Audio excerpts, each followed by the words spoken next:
Olá, cá estamos nós novamente para gravar o Nigredo 8, Alquimia Nigredo 8, pedindo primeiramente desculpa a vocês porque nós interrompemos outro vídeo, aconteceu um imprevisto e eu me confundi aqui com a tela do computador e a última figura mostrada foi essa figura da coluna quebrada. Dá para ver aqui em cima bem a coluna partida e dá para ver aqui embaixo bem dois pedaços aqui embaixo e o pedaço que está inteiro aqui. Então essa foi a última figura mostrada e depois dela o vídeo acabou bruscamente e a coluna quebrada significa que o homem perdeu a dignidade, se fragmentou, né? se separou. A unidade primordial que permitia a ele o contato com o mundo divino foi quebrada. Os gregos acham que conseguiram refazer essa falha humana e quando colocam as colunas deles, colocam as colunas inteiras, e todos os templos gregos têm as colunas inteiras, porque segundo eles descobriram uma receita que faz com que o homem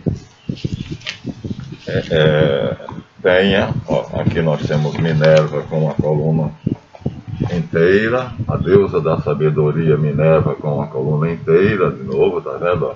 Então eles não admitiam que, como os outros povos, eles tivessem uma tradição de que o homem caiu. Eles achavam que tinham reerguido o homem, que essa coluna estava, os templos dele, as colunas completas, porque pela sabedoria, através da sabedoria e através da beleza, o cara está pelado, mas paciência. Através da beleza que eles cultivavam, eles tinham reconquistado o equilíbrio, ou seja, a estrela de 6 pontas. Então, toda a Grécia foi um esforço para mostrar equilíbrio, harmonia, proporção, que é exatamente o que a humanidade perdeu, né? E que é exigido pelo livro da lei. Aqui nós temos mais uma vez Hammurabi, ou Namur, ou Moisés, ou quem quer que seja, o mito é sempre o mesmo, recebendo o livro da lei, e no livro da lei diz que o homem caiu. E essa queda do homem pode ser representada de várias maneiras, né? Desde a representação do supostamente Lúcifer, que cai do céu na terra, né? Uma imagem muito terrível, muito triste, o anjo caído, que na verdade, se a gente for olhar a história de Lúcifer e a história do homem, né? A queda de Lúcifer e a queda do homem, nós vamos encontrar semelhanças notáveis.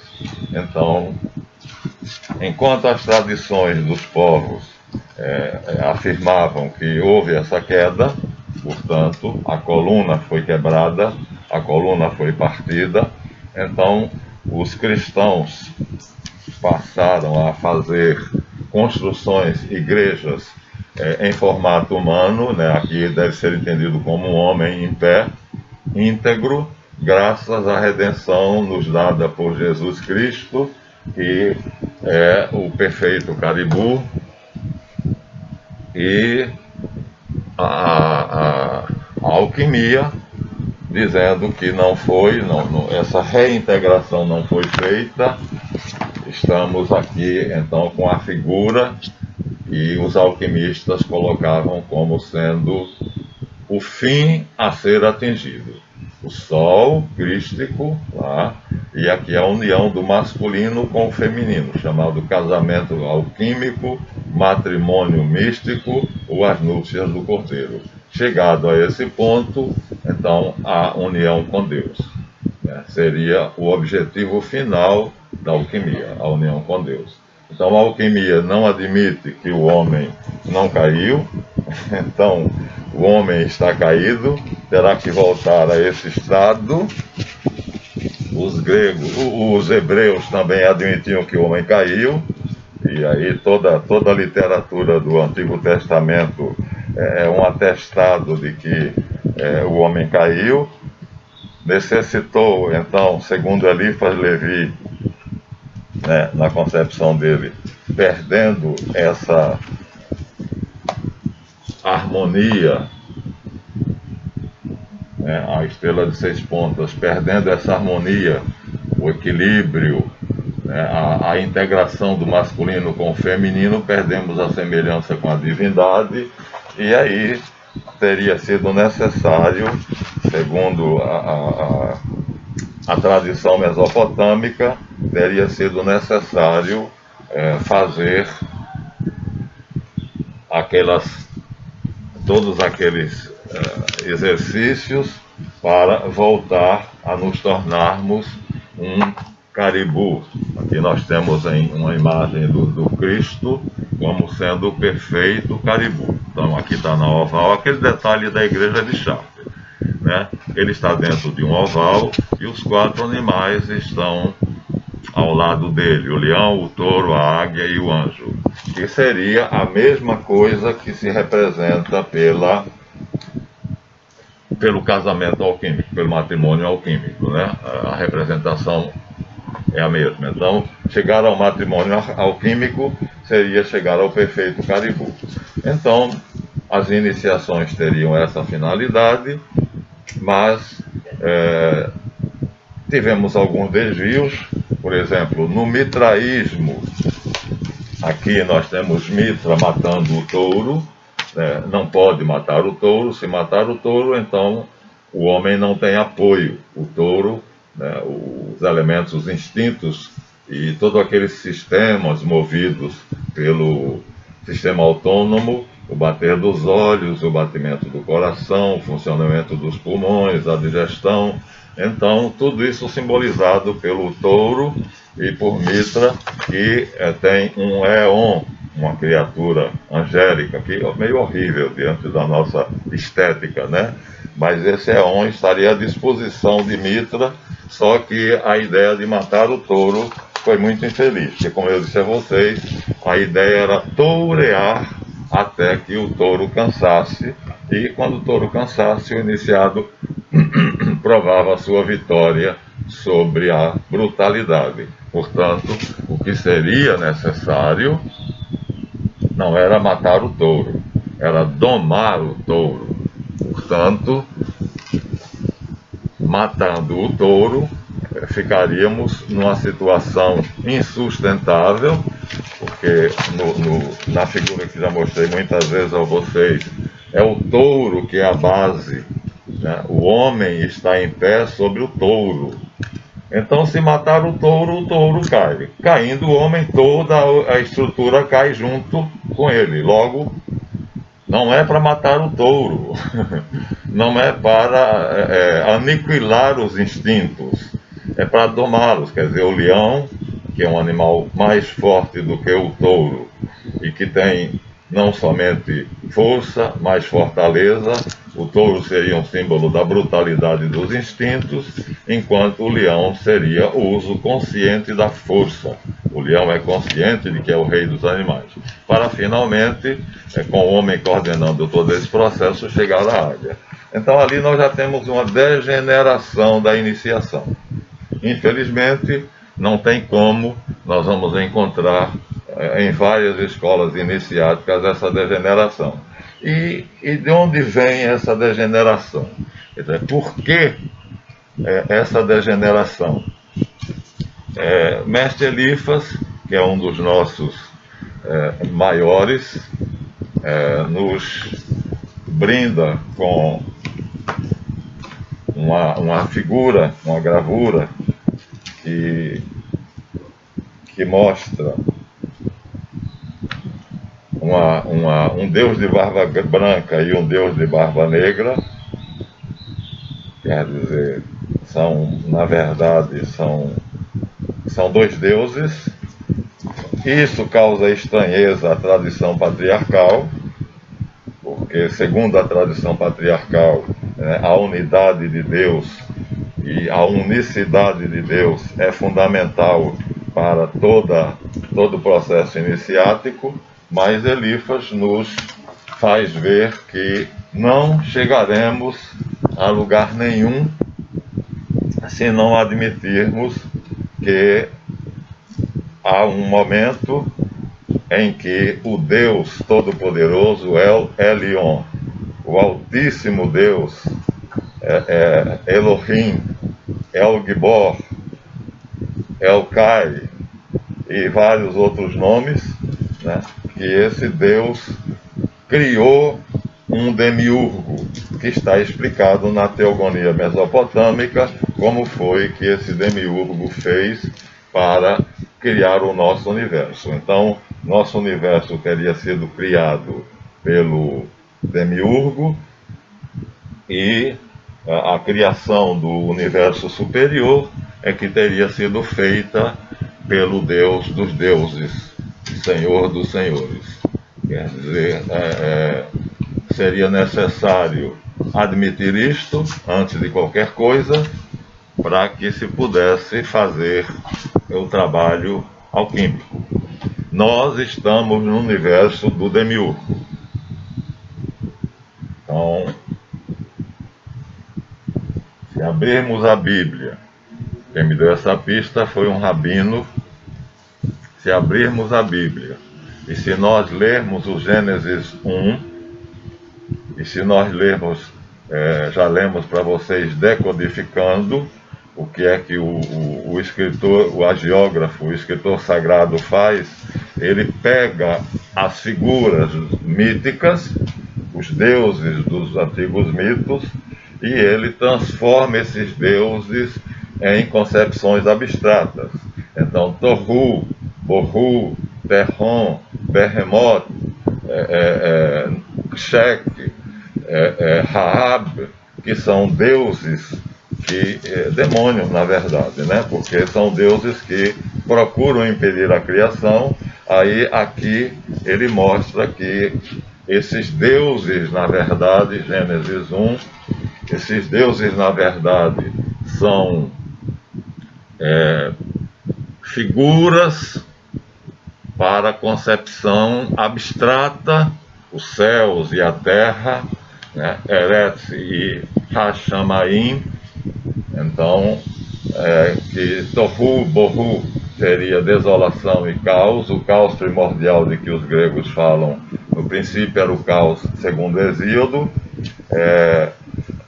Aí quando nós olhamos em Gênesis 2, né, assim foram terminados o céu e a terra e todo o seu aparato, Gênesis 2:1. E no sétimo dia Deus deu por terminada a obra por ele feita, e no sétimo dia cessou de toda a obra que havia feito, e por isso Deus abençoou o sétimo dia e o consagrou, porque, agora vem a frase problemática, nele cessou de toda a obra que ele criando tinha feito. Está na minha tradução.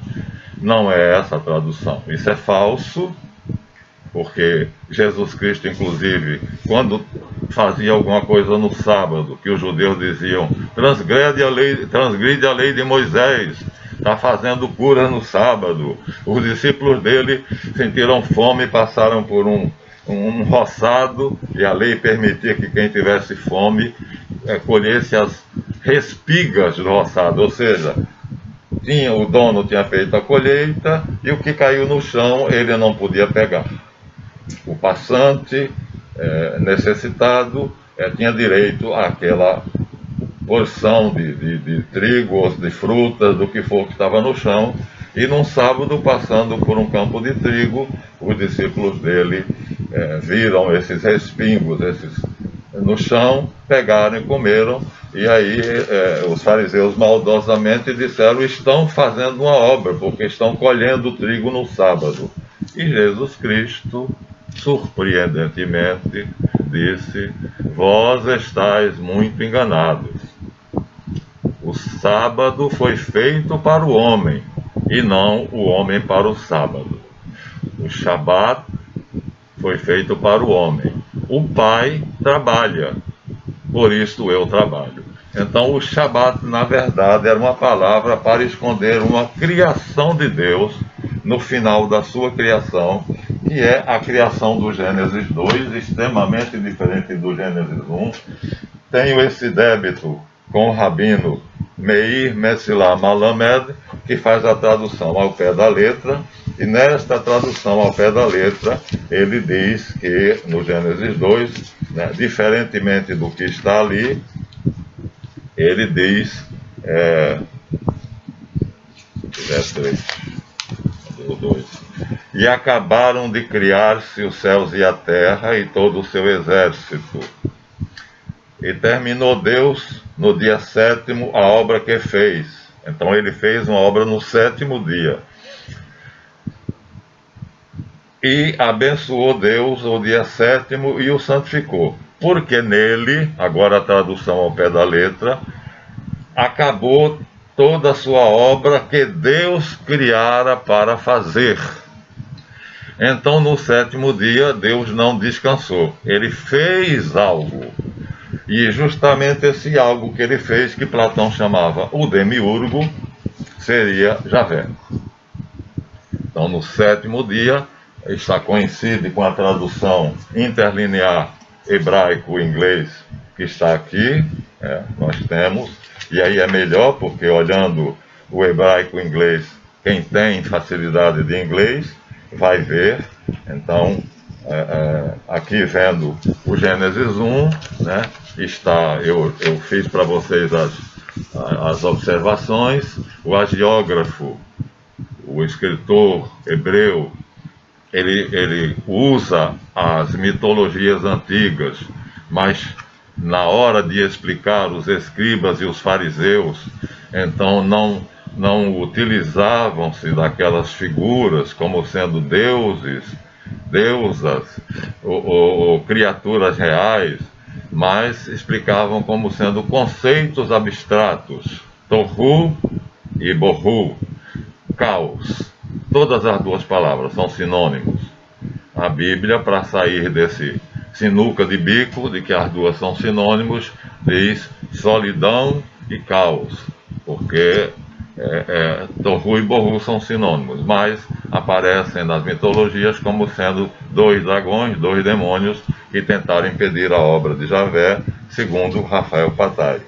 E aqui, portanto, na tradução interlinear em inglês, estamos completamente de acordo com o rabino, e o Gênesis 1 acaba, e o final do Gênesis 1, na verdade, está numerado como sendo o Gênesis 2, um erro crasso que vocês não devem fazer, né? O Gênesis 2, os 4 versículos iniciais do Gênesis 2 são o fim do Gênesis 1, e aqui Deus vou ler só a partir daí. 2.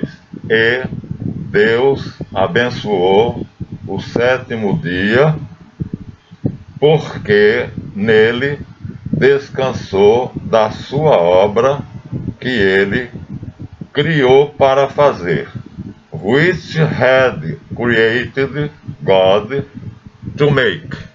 Que God, Deus, had made to make. Então, algo que Deus tinha feito para fazer. Portanto, no 7º dia, Deus criou Javé, o demiurgo. E é o que diz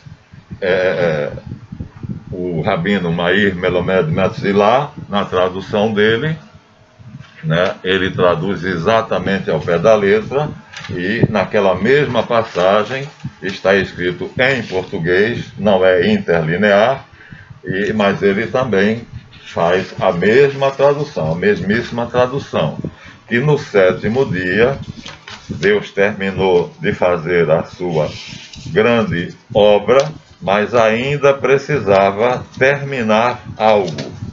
E esse algo ele fez no sétimo dia. Por isso Deus abençoou o sétimo dia, porque nele acabou a sua obra que Deus criou para fazer. Isso está em hebraico, eu estou traduzindo em português porque está ao pé da letra, tá? Eu estou lendo em português porque está ao pé da letra em hebraico. Então, essa é a tradução que as Bíblias escondem. Esse é o arcano que não querem que ninguém saiba. Mas, como disse Jesus Cristo, não existe nada oculto que não seja revelado. E então, segundo a Cabala,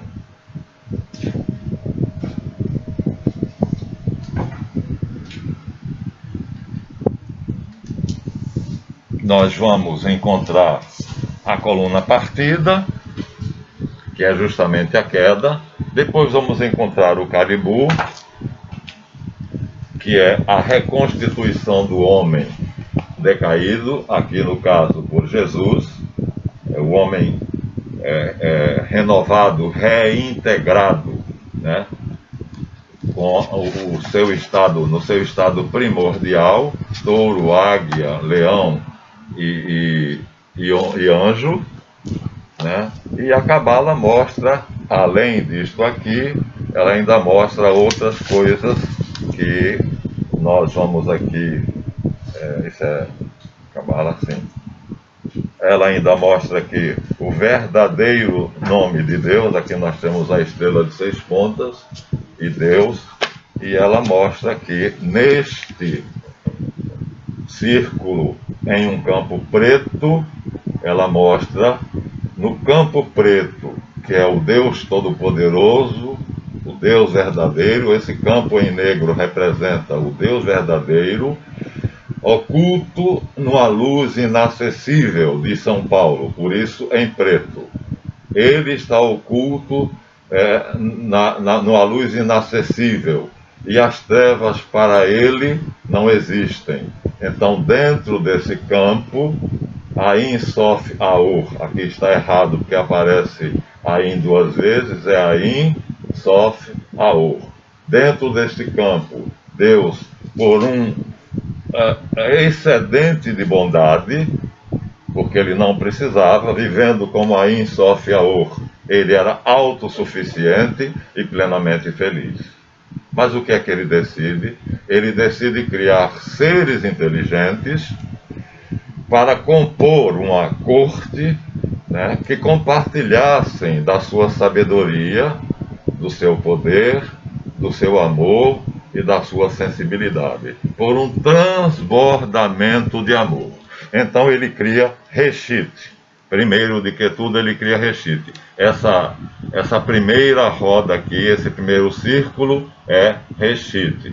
Mas a parte denteada de Reshit, que vocês estão vendo que está em volta de Reshit, já é Aur. Então já é Aur, que seria a palavra que estaria aqui. Então Reshit já está unido a Aur. Por isso, na figura hieroglífica de Deus, então nós temos o Pai eterno, e também às vezes a figura vem com Jesus Cristo, com 2 dedos unidos. A realidade é que ele criou Reshit unido a Aur. Então Aur unge, porque a palavra ungido quer dizer melado, viu, minha gente?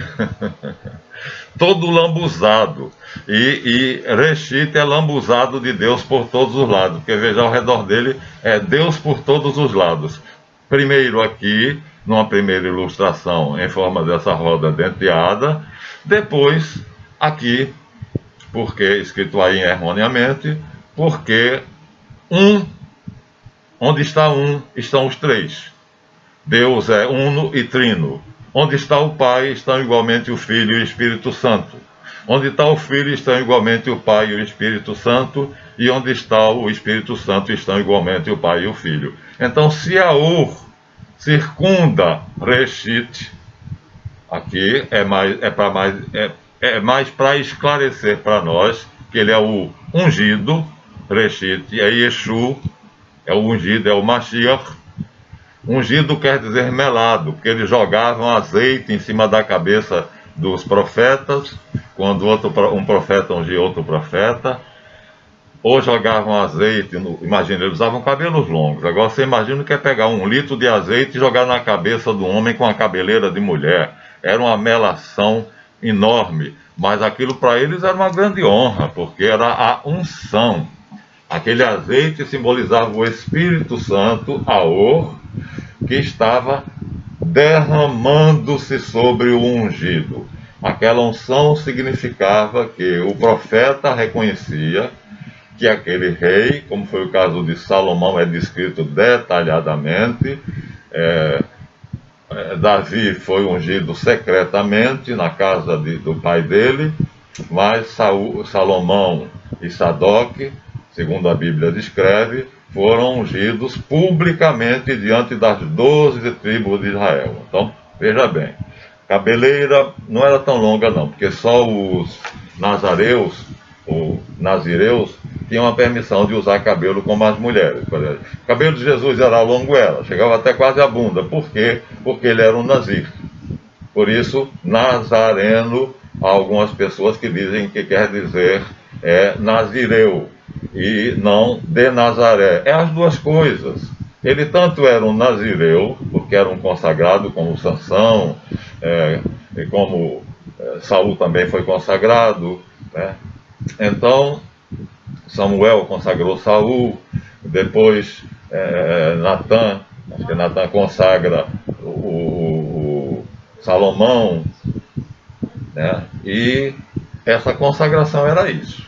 Então, eu, em vez de ser careca, imagine que eu sou cabeludo e que meu cabelo vem, no mínimo, até os ombros. Havia uma lei que mandava os homens cortarem o cabelo na altura dos ombros. E as mulheres podiam deixar o cabelo crescer à vontade, sem limite. Agora, o corte era elas que decidiam onde faziam. E o de Jesus ia quase até a bunda, porque ele era um nazir, um nazireu, como Sansão, que afirmava e acreditava que a força estava nos cabelos, portanto a tesoura não podia passar pelos cabelos dele. Agora imagine, pega 1 litro de azeite de oliva, azeite doce, né? E derrama na cabeça do cidadão, era um chifre, viu? Eles não tinham 1 litro de azeite, eles botavam no chifre. Aí pegava aquele chifre de carneiro oco, cheio de azeite, e fazendo a bênção, Deus que Eloá te abençoe, ou Javé, não importa qual fosse dos dois deuses, porque eles consideravam nomes diferentes para o mesmo Deus. Nós vamos mostrar, já mostramos em outros vídeos que não é, e isso é a chave da iniciação. Sem isso não podemos compreender. A criação de Gênesis 1 é feita por Elohim, o Deus de barba branca do Eliphaz Levi. Procurei aqui, mas não encontrei a gravura. Separei no início, separei.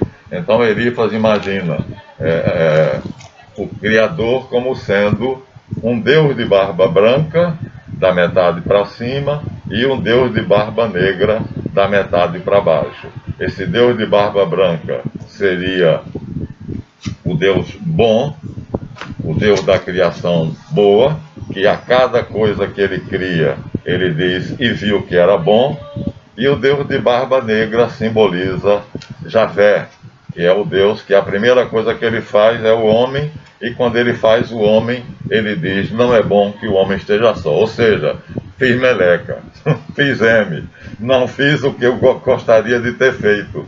Quer dizer, a obra de Javé consiste, vamos dizer assim, Javé não é o arquiteto do universo, né? Ele é o mestre de obras.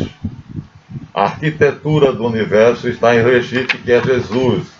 Então aqui pode ser visto como um mestre maçom fazendo a sua obra, que é imitando o grande arquiteto do universo, mas o pintor teve a intenção de fazer Yeshu. Olha a auréola amarela na cabeça dele. A mesma coisa mais adiante, quando nós vemos ele numa forma idealizada, acho que já é no outro livro de maçonaria, angélica. É no outro livro de maçonaria. Então, aí está a chave. Sem essa chave, não conseguiremos ir a lugar nenhum. Então, onde nós estamos? No universo de Javé, criado por ele, aqui no centro, aqui no meiozinho, ó. O último círculo é como se fosse uma cebola. Imagine uma cebola, você parte a cebola no meio, depois vai tirando camada após camada, e cada camada é uma dimensão da criação. Quem faz isso? Reshit. Com quem? Com Aor, o Ruá, o divino Espírito, o sopro de Deus, a palavra, o Logos, né? Dabar, ou Dibar em hebraico. E ele faz isso porque ele tem o poder do Ain, Sof, Aor, já que unido ao Espírito, ele está unido aos três. Né? Então ele está, segundo a Igreja Católica define, hipostaticamente unido ao Verbo. Que significa hipostaticamente, professor Marlon? Significa que ele se submete em tudo. Ao ser criado, Jesus foi criado, Reshit foi criado. Então, quando a Trindade, a Sagrada Tríade, cria Reshit dentro dela, como um útero, então ela cria ele unido a Reshit e a Aor. Jesus vai dizer: o Espírito Santo está sempre diante de mim. Quer dizer, ele estava sempre unido a Deus, onde quer que ele estivesse. Só foi abandonado na cruz. Aí ele faz aquele pedido de socorro e aquela queixa dolorosa: Eli, Eli, lama sabachthani. Meu El, por que me abandonaste? Ele se viu pela primeira vez sem a sua contraparte divina. Então o Logos o abandonou, o Espírito Santo o abandonou, porque ele atraiu para si todos os pecados do mundo. E então, como Deus tem nojo, repulsa o pecado, no momento em que Jesus atrai os pecados do mundo, que é quando ele vai de Caifás para Pilatos, porque quando Caifás pergunta a ele: és o Messias? Ele diz: Eié. Eié quer dizer: eu sou Deus. Todo mundo acho que já sabe disso. A palavra revelada por Moisés, pelo anjo a Moisés no Sinai, que aqui também acho que aparece em algum lugar. Então, quando o anjo diz a Moisés, quando Moisés pergunta a ele qual é o seu nome, ele diz: Eié, Asher, Eié. Aí Moisés proíbe que os judeus digam esse nome. Quem disser Eié será apedrejado, porque Eié, como verbo de ligação, copulativo, Jesus diz: eu sou o caminho, a verdade e a vida. Aí ele não disse Eié, Ani. Agora, quando ele diz: se não credes que eu sou o Messias, o Filho de Deus, morrerei nos vossos pecados. Porque verdadeiramente eu sou. É o verbo intransitivo. O verbo ser usado de forma intransitiva. Então, quando lerem a sua Bíblia, vocês vejam que Jesus diz: eu sou o Cordeiro de Deus, eu sou o verdadeiro pastor. Né? Quando Caifás pergunta a ele, contudo, se ele é o Messias, ele diz o verbo ser no seu caráter intransitivo, sem predicativo, Eié. Então isso equivale a Caifás ter perguntado a ele: és o Messias? E ele disse: não, eu sou Deus. Mas quando Pilatos, lá na frente, ele vai levado de Caifás até Pilatos, e lá quando Pilatos pergunta: és o rei dos judeus? Ele diz: Ani. Não diz mais Eié.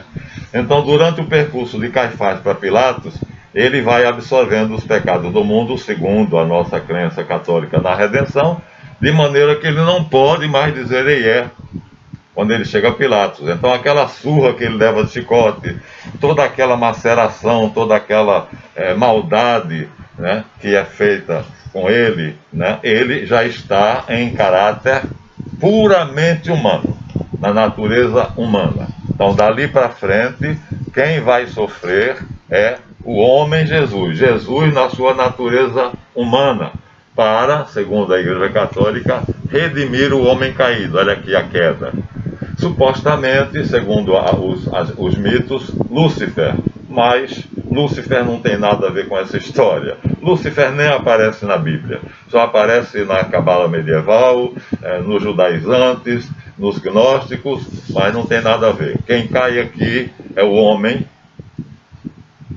e cai da sua dignidade, porque desobedece a Deus, comendo o fruto proibido. Então deixa de ser o caribu, deixa de ser, portanto, um verdadeiro templo de Deus, deixa de ser o caribu, e então passa a ser escravo das paixões, escravo do cansaço, né? Então não pode mais dizer Eié. Não pode mais dizer Eié porque ele não é mais divino. Ele perde a natureza divina.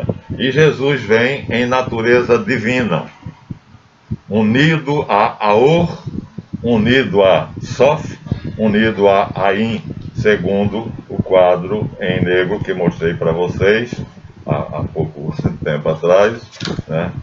Onde é que está? Já perdi ele de vista. Então, unido a um, unido aos três. Não há essa separação entre as três pessoas divinas, logo, se Reshit, que é a parte interior em branco, está unida a Aor, o divino Ruá, a luz, o Espírito Santo, está unido automaticamente a Sof e a Ain.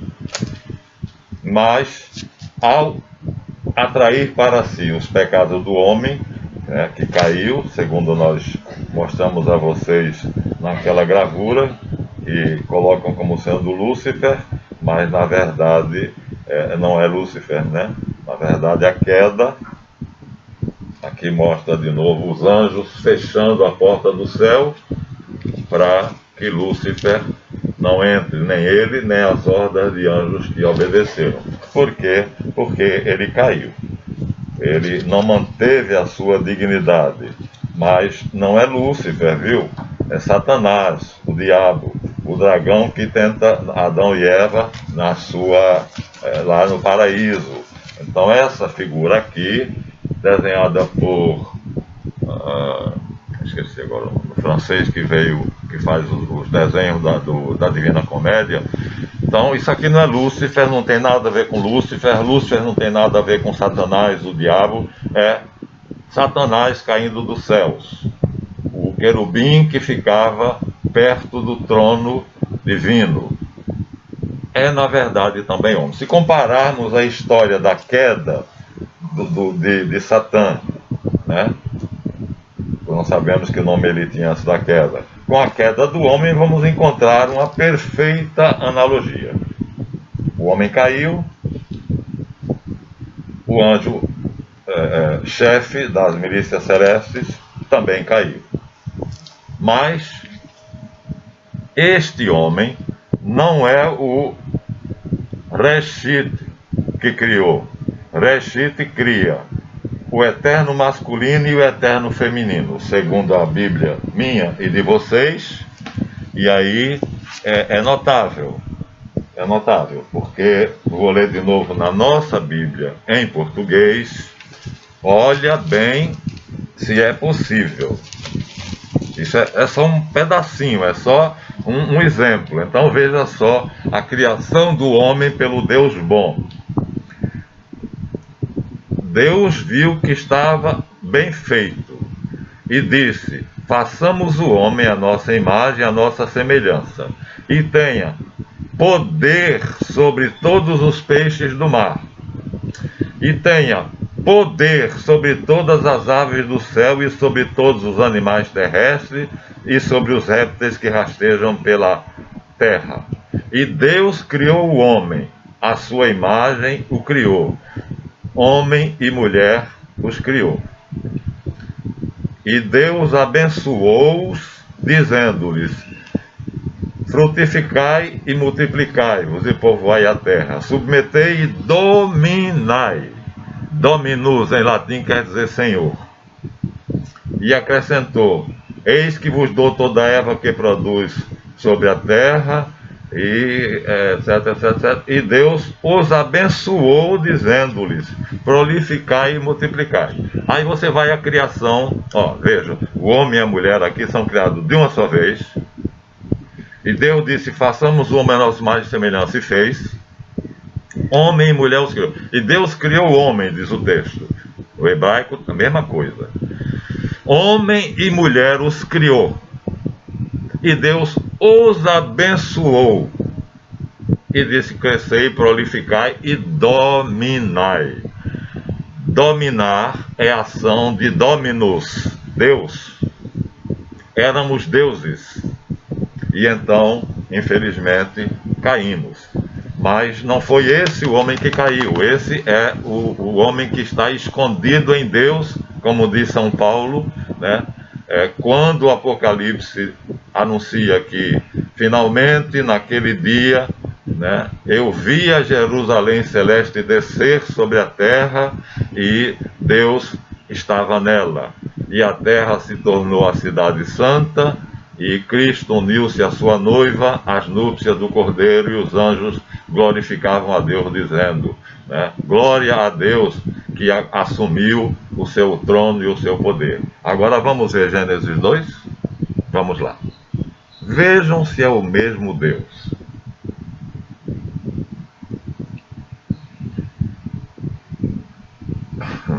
Genealogia do céu e da terra na sua criação.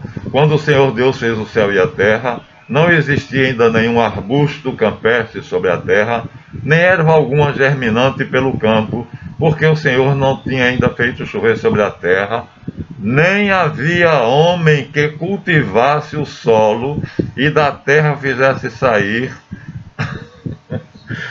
o Deus de Gênesis 2, que é um lavrador, meu Deus do céu. Ele cria um lavrador. Ele cria um homem que vai cultivar a terra, vai trabalhar vagabundo. Quer comer, quer beber, vai plantar uvas para poder fazer vinho, vai cultivar a terra para tirar os legumes e comer. Enquanto que o Deus de Gênesis 1 cria o homem para dominar os céus, a terra, o oceano, como se diz usando a cruz dos iniciados: terra, água, fogo e ar. E quando Pilatos pergunta a Jesus Cristo: sois rei? Ele diz: tu o dizes, Ani, eu sou rei, mas o meu reino não é deste mundo, porque este mundo é de Javé.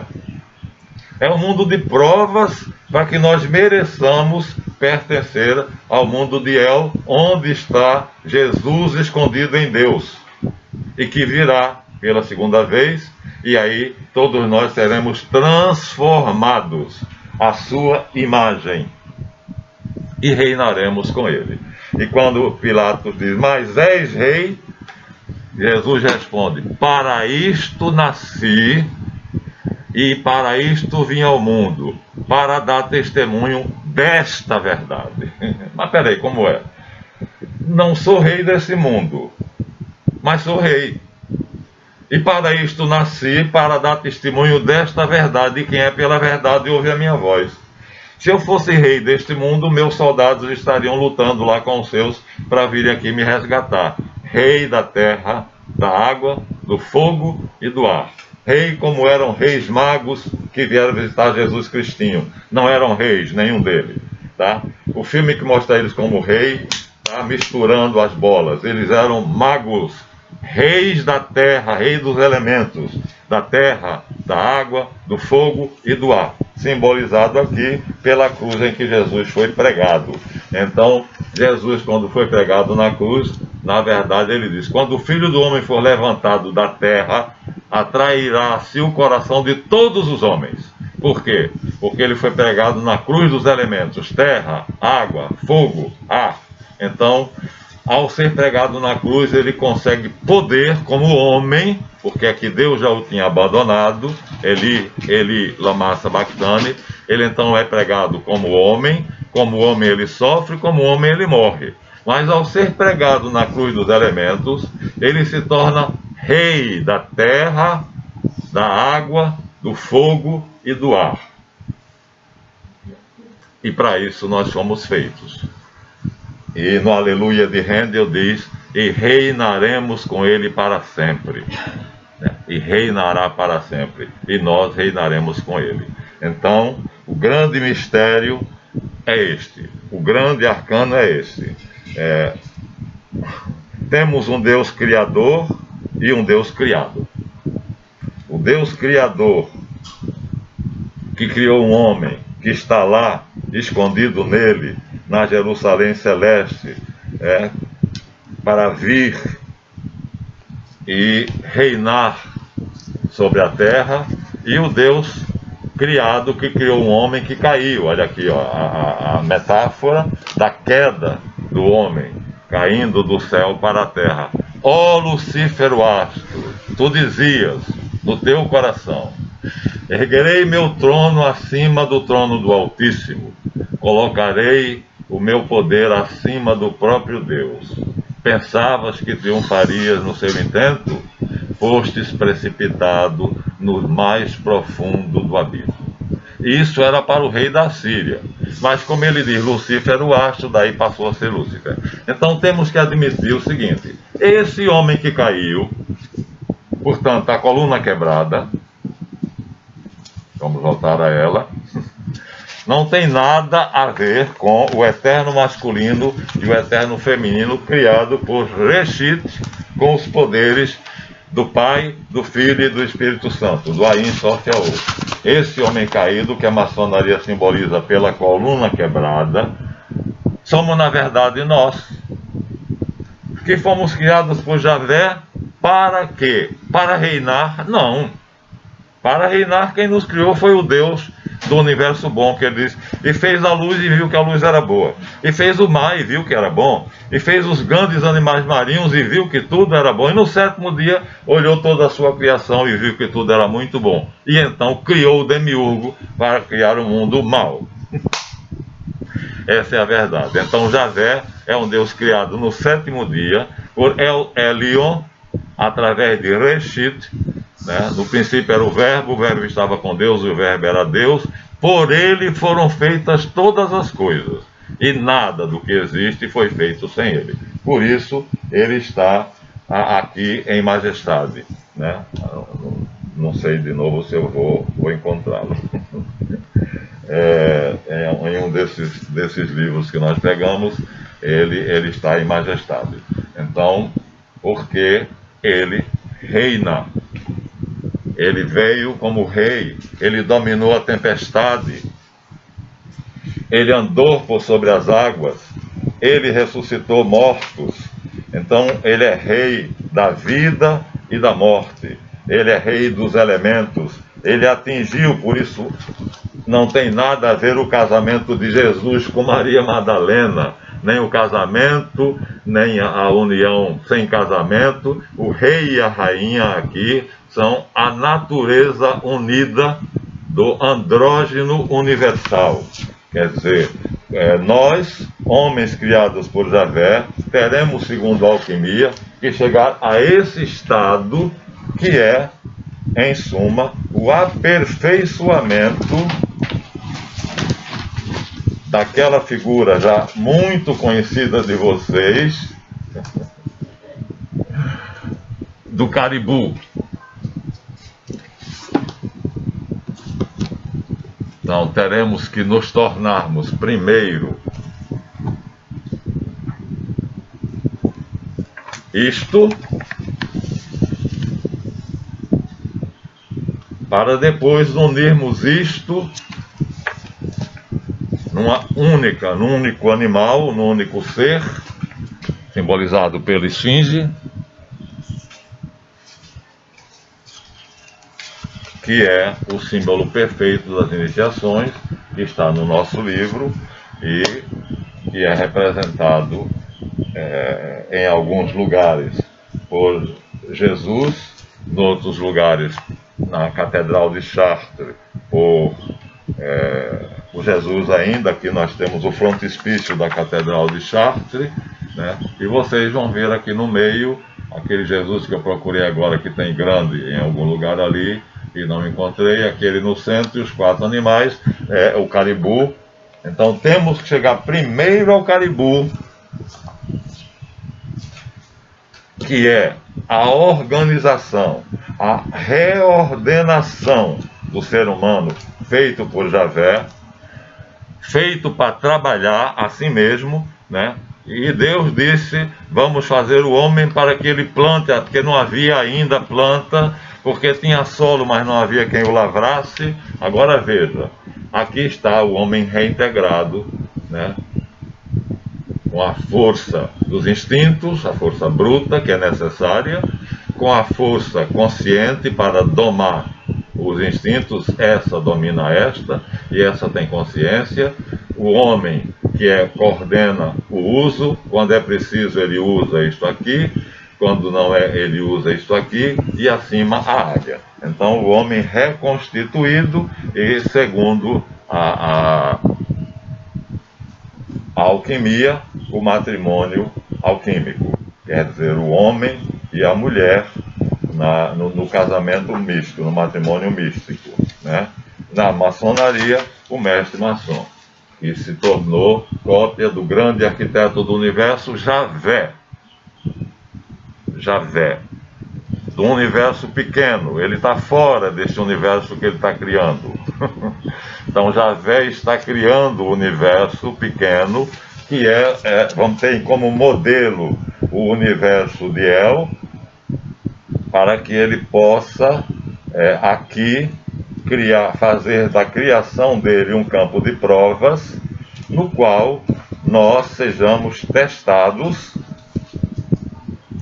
né, e consigamos morrer para os defeitos, nascer para a virtude e construir o nosso templo interno, que segundo a planta da igreja é um ser humano, um corpo de um ser humano.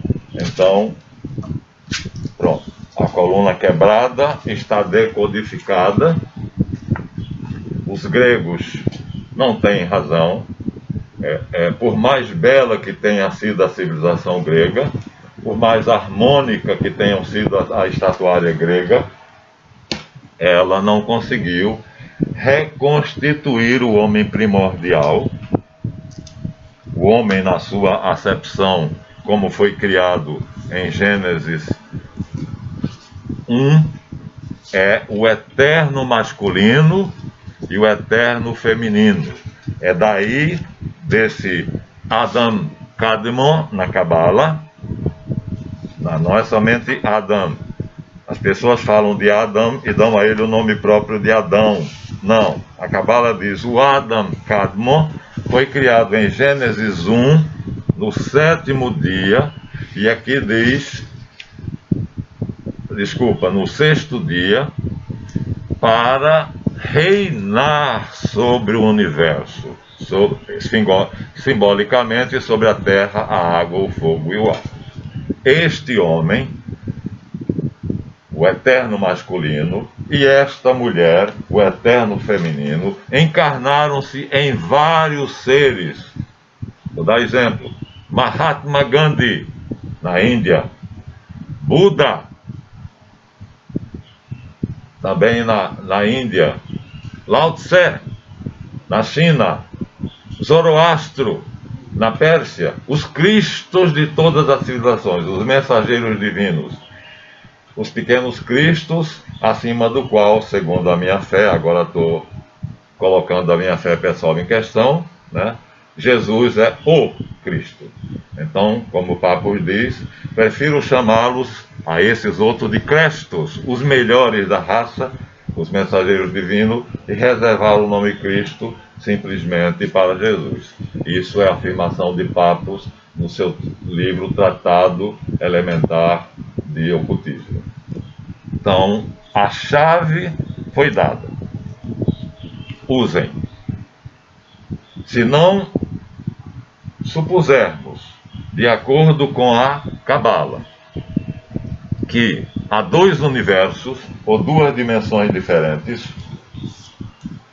que a primeira dessas dimensões foi criada por Reshit, que na verdade é Yeshu na sua existência pré-terrestre, unido a Aor, Ruá, o Divino Espírito Santo, o sopro de Deus, a dinamis de Deus, que automaticamente, ao unir-se a ele, está também Sof e Ain, porque onde está um estão os três.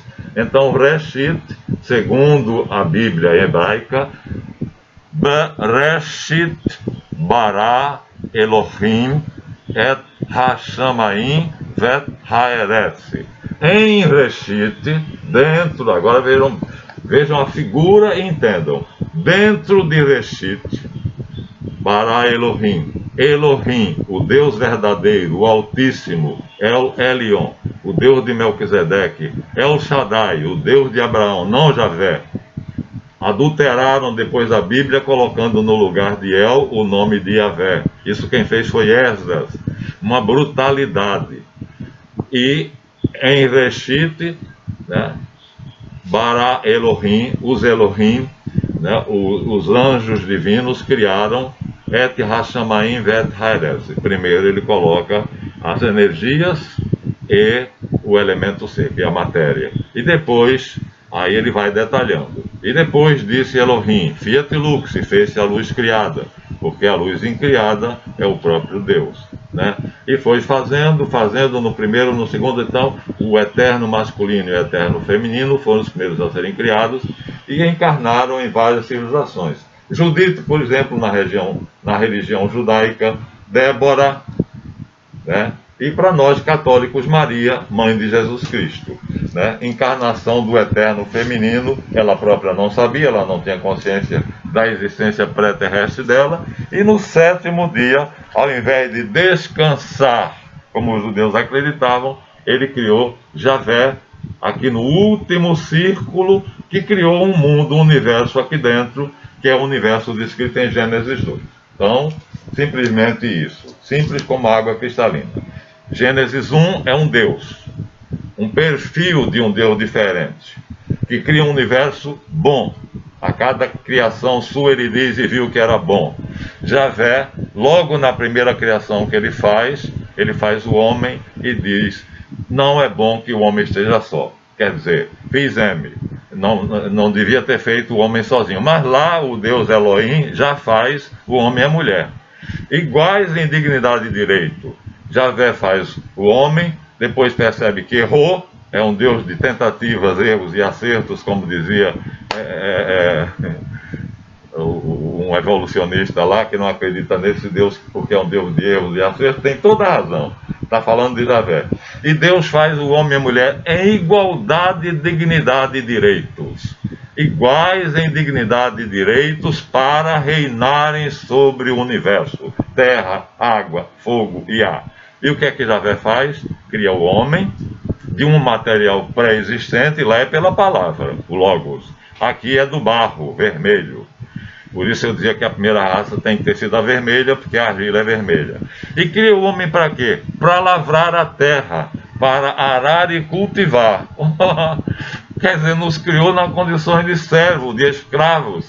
Trabalha, quer dizer, nós fomos criados por Javé, na mentalidade dele o homem tinha que ser um escravo, na mentalidade de Elohim, um rei. Não pode ser o mesmo Deus, é impossível, é querer que nós sejamos burros. São dois perfis de deuses diferentes, são duas pessoas diferentes. E depois trouxe um sono profundo a Adão, tirou uma de suas costelas e fez a mulher. E disse, agora farei a mulher que lhe sirva de empregada e companhia.